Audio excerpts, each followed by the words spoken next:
Breaking news, पीक विमा वाटप सुरू. 36,000 रुपये हेक्टरीप्रमाणे शेतकरी बांधवांच्या खात्यामध्ये पीक विमा जमा होण्यास सुरुवात. आज सर्वात मोठी आनंदाची बातमी म्हणजे शेतकरी बांधवांच्या खात्यामध्ये पीक विम्याचे पैसे आजपासून 36,000 रुपये हेक्टरीप्रमाणे जमा होण्यास सुरुवात. पीक विमा नवीन अपडेट. अतिवृष्टी, दुष्काळ, नैसर्गिक आपत्तीमुळे, सतत पावसामुळे जे की आता अखेर पीक विमा मंजूर झालेला आहे.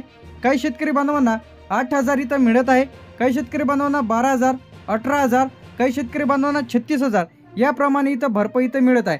आता कोणत्या शेतकऱ्यांना पैसे इथं मिळणार आहे, कोणत्या जिल्ह्यात वाटप सुरू झालेलं आहे, कोणत्या बँक खात्यांमध्ये पैसे जमा झालेले आहे, अर्ज पेंडिंग आहे, रिजेक्ट आहे, काय करायचं आहे. आता या बँक खात्यांमध्ये पीक विम्याचे पैसे जमा होण्यास सुरुवात. आता यामध्ये बँक ऑफ महाराष्ट्र, SBI खातं, यामध्ये central bank, union bank, HDFC bank, ICICI bank, ग्रामीण बँक, ॲक्सिस बँक, तर अशा बँक खात्यामध्ये तुमचे पैसे जमा होत आहे. आता याच बँक खात्यांमध्ये तुमचे पैसे जमा होतील असं नाही. जेव्हा पीक विमा फॉर्म भरताना तुम्ही बँकेचं पासबुक दिलं होतं त्यामध्ये चेक करा. आता या जिल्ह्यामध्ये पीक विमा वाटप सुरू.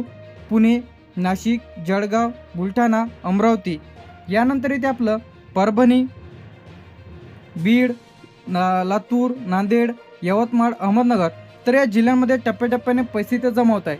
आता पेंडिंग आणि रिजेक्ट अर्ज होण्याचे काय कारण आहेत, यामध्ये KYC अपूर्ण, बँकेची बँक पासबुकला आधार लिंक नाही, खाते बंद आहे, चुकीचे खाते क्रमांक दिलेले आहे, बँकेचे पासबुक चुकीचं दिलेलं आहे. मोठी अपडेट म्हणजे आता सरकारकडून नवीन यादी तर जाहीर करण्यात आलेली आहे. निधी मंजूर करून जे काही लाभार्थ्यांच्या खात्यामध्ये थेट पैसे जमा होण्यास सुरुवात झालेली आहे. आता यांसाठी जो काही निधी इथं आलेला आहे या जिल्ह्यांमध्ये, पुणेमध्ये 120 कोटी रुपये वाटप सुरू झालेलं आहे, नाशिकमध्ये 145 कोटी रुपये खात्यामध्ये जमा होण्यास सुरुवात, अहमदनगरमध्ये 110 कोटी रुपये DBTद्वारे पैसे सुरू, जळगावमध्ये 95 कोटी रुपये टप्प्याटप्प्याने पैसे इथं जमा होत आहे, बुलढाण्यामध्ये 88 कोटी रुपये शेतकरी बांधवांच्या खात्यात पैसे जमा होण्यास सुरुवात झालेली आहे, अमरावतीमध्ये 132 कोटी रुपये निधी मंजूर झालेला आहे, वाटप लवकरच सुरू होईल, यवतमाळमध्ये 150 कोटी रुपये मोठे वाटप म्हणजे जास्ती प्रमाणामध्ये वेगाने वाटप सुरू झालेलं आहे, अकोल्यामध्ये 74 कोटी रुपये प्रक्रिया सुरू आहे, लवकरच निधी मंजूर होईल आणि वाटप सुरू होईल, वाशिममध्ये 62 कोटी खात्यामध्ये पैसे जमा होत आहे, लगेच खाते तपासा, नागपूरमध्ये 58 कोटी रुपये काही लाभार्थ्यांच्या खात्यामध्ये पैसे तर आलेले आहे.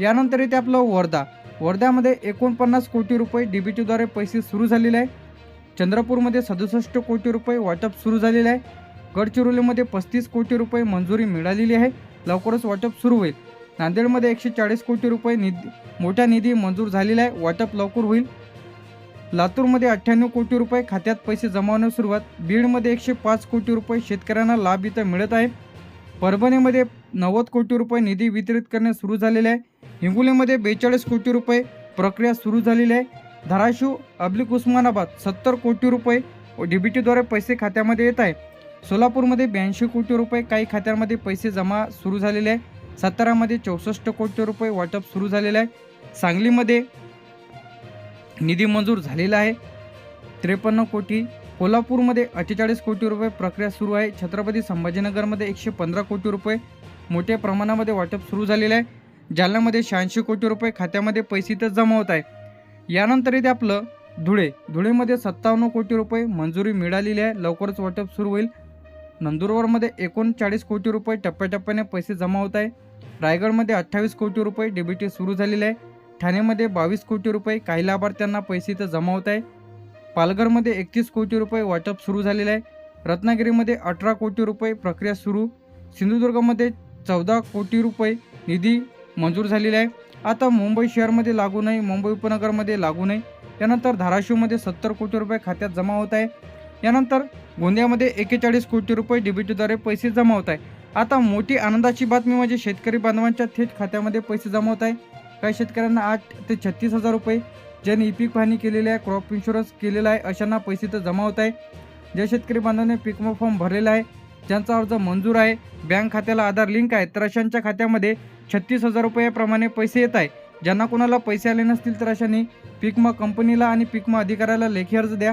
प्रति मान्य त्याचप्रमाणे पीक विमा कंपनी किंवा पीक विमा अधिकारी यामध्ये तालुका लिहा, जिल्हा लिहा. पीक विमा रक्कम खात्यात जमा न झाल्याबाबत अर्ज. महोदय, मी सही करणारा शेतकरी, यामध्ये तुमचं नाव लिहा, राहणार कोणतं गाव, तुमचा तालुका, जिल्हा, सण. आता तुमचं वर्ष लिहायचं 2024 आहे, 25 आहे, 26 आहे, 27 आहे ते लिहायचं आहे. पिकासाठी योजनेअंतर्गत अर्ज केलेला आहे. माझा अर्ज क्रमांक तुमचा अर्ज क्रमांक टाका. पीक विम्याच्या पावतीवरचा जो काही अर्ज रिसिप्ट नंबर आहे, अर्ज क्रमांक टाका. परंतु अद्याप माझ्या खात्यामध्ये पीक विम्याची रक्कम जमा झालेली नाही. माझी माहिती खालीलप्रमाणे आहे. यामध्ये शेतकऱ्यांचे नाव लिहा, पिकाचे नाव, कोणतं पीक आहे ते, बँकेचे नाव लिहा, खाते क्रमांक, मोबाईल नंबर, आधार क्रमांक हे संपूर्ण माहिती लिहिल्याच्या नंतर तरी माझा अर्ज तपासून पीक विम्याची रक्कम लवकरात लवकर माझ्या खात्यामध्ये जमा करण्यात यावी ही नम्र विनंती. धन्यवाद. दिनांक सही करायची आहे आणि हा जो अर्ज आहे ते तुमच्या तालुक्याच्या ठिकाणी पीक विमा कंपनीला, पीक विमा प्रतिनिधीला द्यायचा आहे. आता अर्जासोबत जोडायचे कागदपत्र, आधार कार्डची झेरॉक्स, बँक पासबुकची झेरॉक्स, पीक विम्याची पावती, 7/12 अर्ज क्रमांक आणि मोबाईल नंबर. अर्ज तुम्हाला पीक विमा कंपनीला द्यायचा आहे. सर्व तालुक्याच्या ठिकाणी पीक विमा कंपनी इथं आहे, तिथं नेऊन द्यायचं आहे. किंवा तुम्हाला 14447 1447 तर या हेल्पलाईन नंबरवरती कॉल करून देखील तुम्ही तुमची तक्रार नोंदवू शकता. तर आता पीक विमा संदर्भात जे काही लेटेस्ट अपडेट म्हणजे आलेले आहेत. जर अखेर पीक विमा वाटप इथं सुरू झालेलं तर सर्व शेतकरी बांधवांच्या खात्यामध्ये 36,000 रुपये हेक्टरीप्रमाणे पैसे इथं जमा होत आहे.